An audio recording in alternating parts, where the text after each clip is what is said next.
Warmest greetings from central New Jersey in the US of A. I'd like to say hello to my European friends and a special shout out to Maria from Scotland.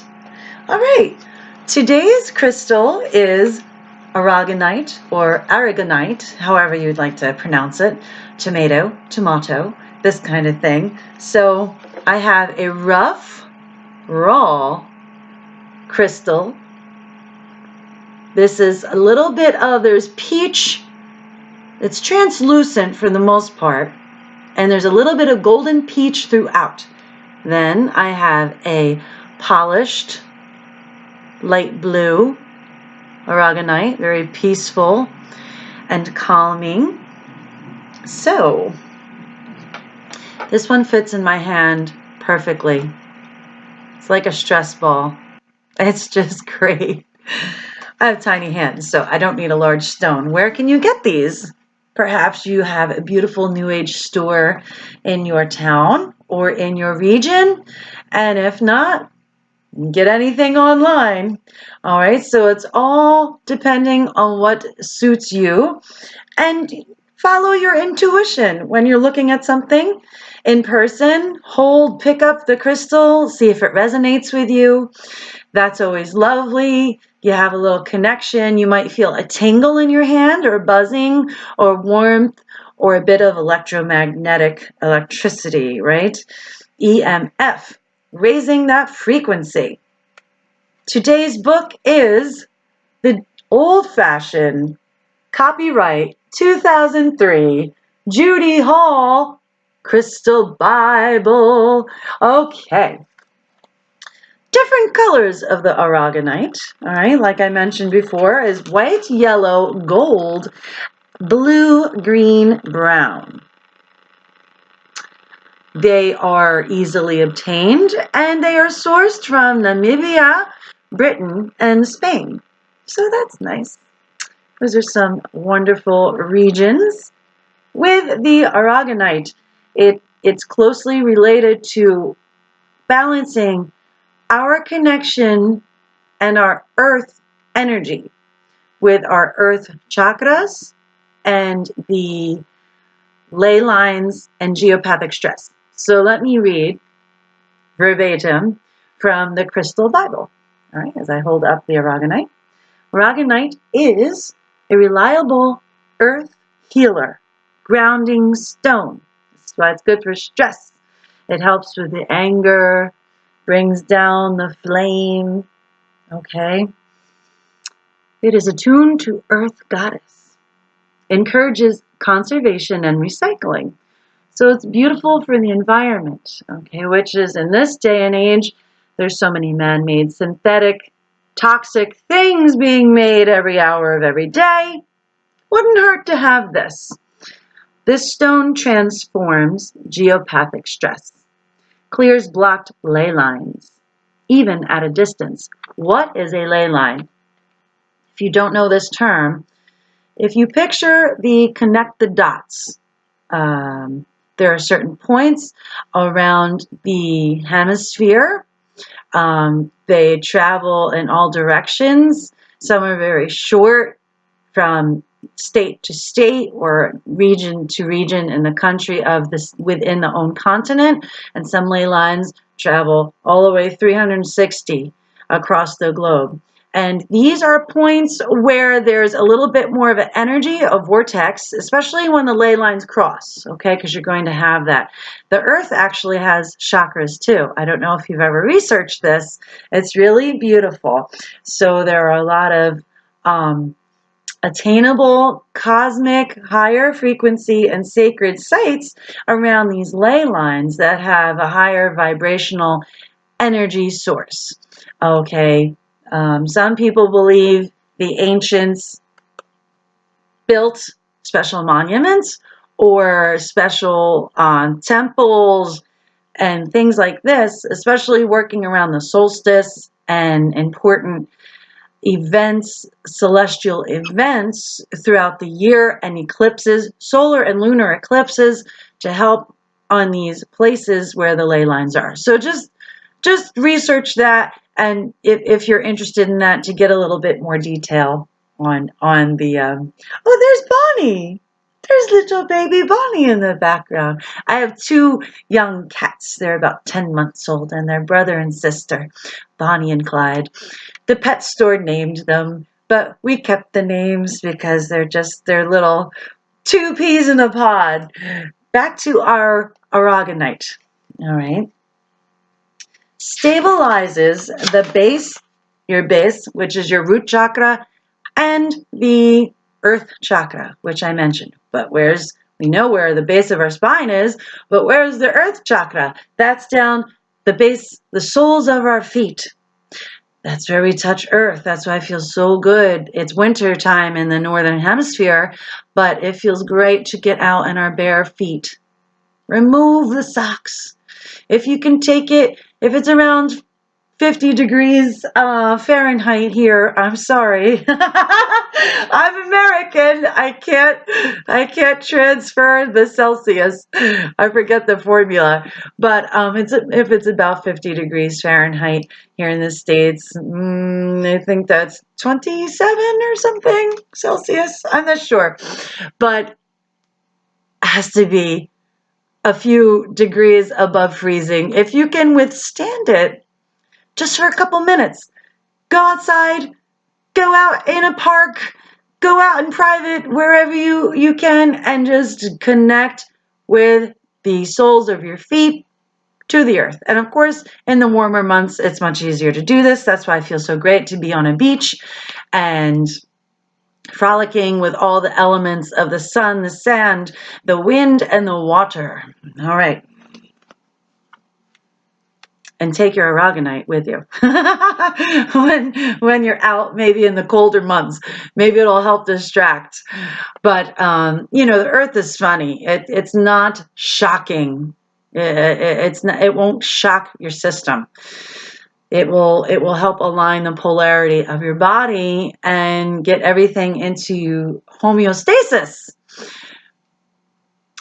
Psychologically, Arogonite teaches patience and acceptance, okay? Especially people who want to push and they're very hard on themselves. All right, so practicing this good, positive energy with a stone, it might be beneficial for those people who have that very go-getter attitude. They never give themselves a break. They're always go, go, go, go, go. It's okay. You have to be still sometimes. You have to find that balance of motion, movement, action, and stillness, earthiness. Okay? Mentally, the stone aids in concentration. Emotionally, Arogonite combats anger and emotional stress. Stress ball. Physically, it is a stone that makes you feel comfortable and well within your body, especially nervous, twitching, and spasms. Okay, it can help the spine and bones, helping aid calcium absorption. Yes, women. No offense, guys, but females are more prone to have the osteoporosis and bone issues as we age. I'm a little older than I look. I'll get into that next month, March, my birth month. So you want to use the stones. You have to, after you purchase them, okay, they've been surrounded by who knows what kind of energy. Cleanse them.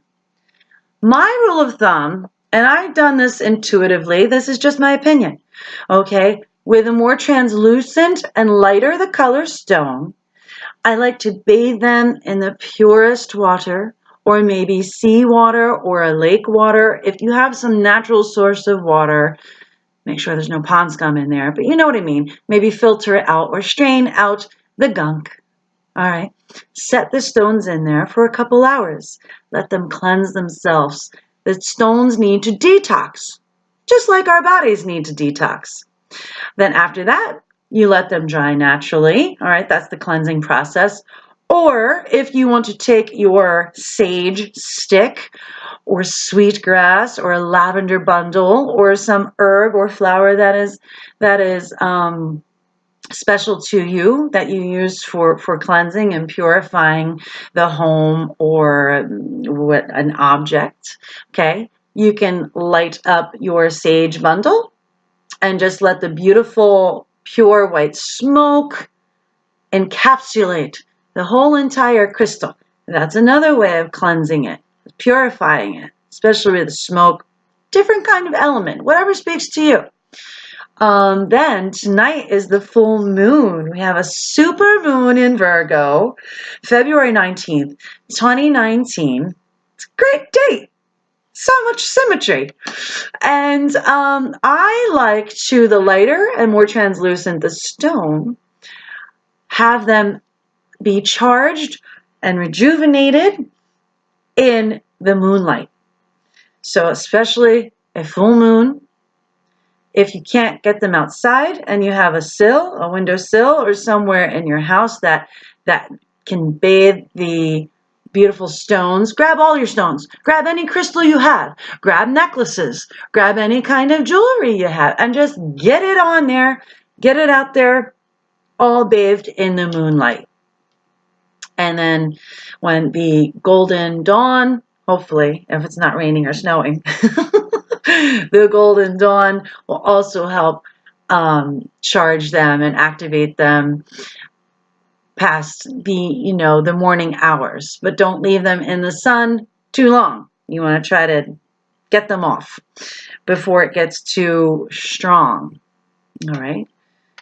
I would say before 8 a.m., depending on what your schedule is like. Okay. So you can use the stones, the Arogonite.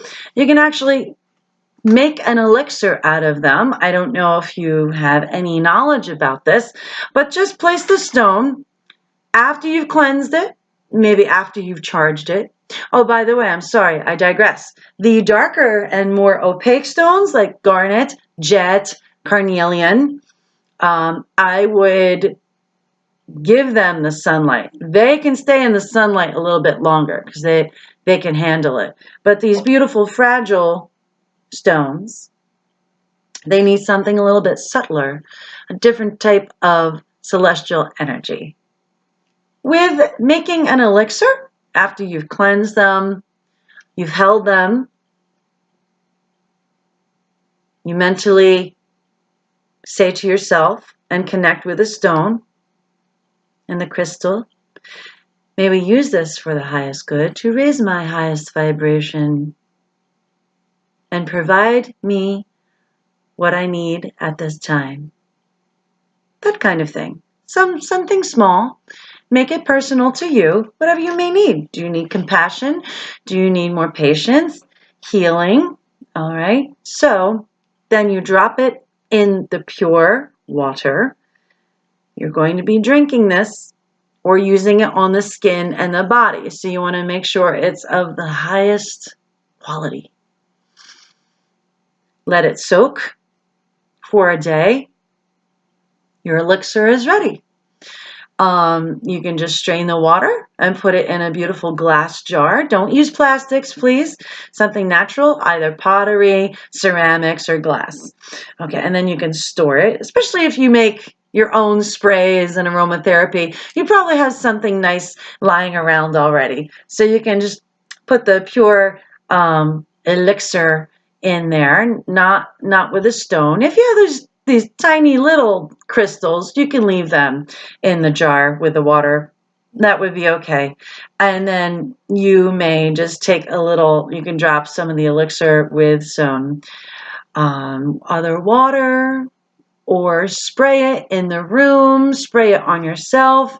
You can bathe with these, take them in the bath with you, take a little soak, Epsom salt, 2 handfuls of Epsom or Himalayan pink salt, or some good sea salt, whatever you might have lying around, and a little bit of baking soda, just a smidge of the baking soda, about half of a handful.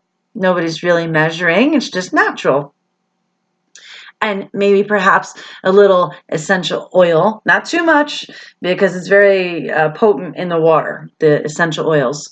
And just take a little soak for 15 minutes. It doesn't have to be an all-night thing, all right? Take some time for yourself. It's great for the spasms and the bones and the state of being. But, you know, I bought this crystal because I read about the benefits with the spine, especially with our base, because I had a very serious lumbar problem. So I slept with a stone under my pillow, and it kind of guided me to my chiropractor and what I needed to do before it got too late and I needed surgery. So I didn't want surgery. Didn't do it. And it wasn't necessary. I was guided to go to where I needed to go, get fixed up. You know, I was completely crooked. And now we're back to alignment and homeostasis. The angel card that I've already shuffled and Arogonite has assisted me with, because I placed it on the deck and I meditated on it, and I pulled the card of the day, Seraphiel. Let me show it to you. Seraphiel. Beautiful. The glyph up here, can you see it? There we are, is Sade. Sadi or Sade. It's spelled T-S-A-D-E-Y.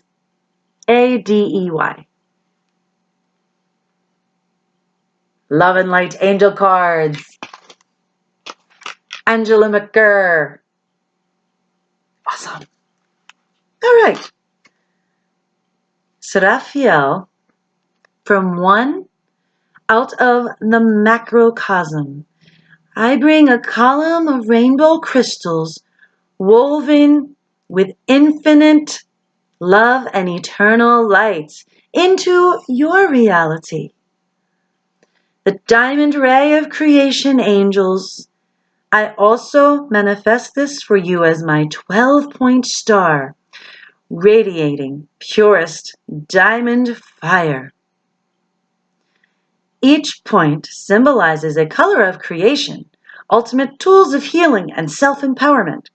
There are 5 subtle vibrations per color: physical, emotional, mental, physical, and spiritual energy bodies of the heart quest.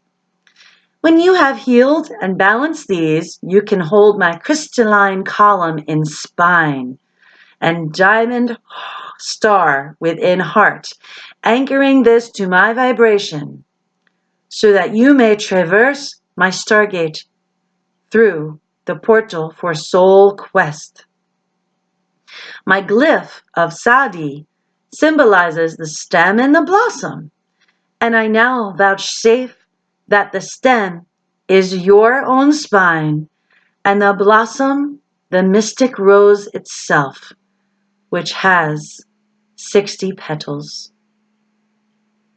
My first stargate allows your own rose mystica to be born around you as you continue retrieving your divine self. Yet, this still is only the beginning. For potentially, there are 5 higher subtle energy bodies, diamond and blue star, to achieve. Work toward these through the advanced blue stargate, reaching for the 144,000 crystalline light beings. The critical mass for ascension. You know, I don't read these until I am taping.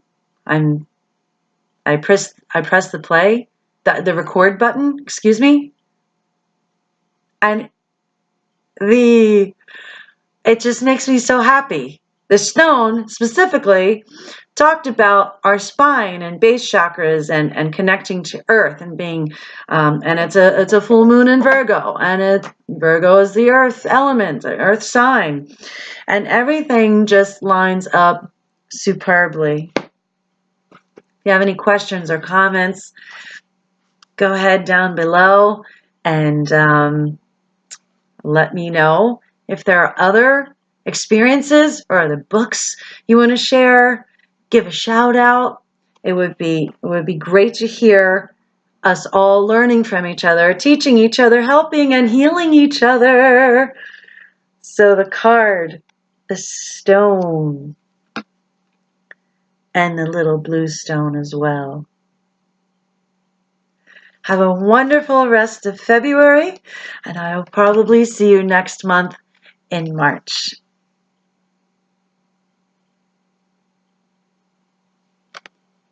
Be well.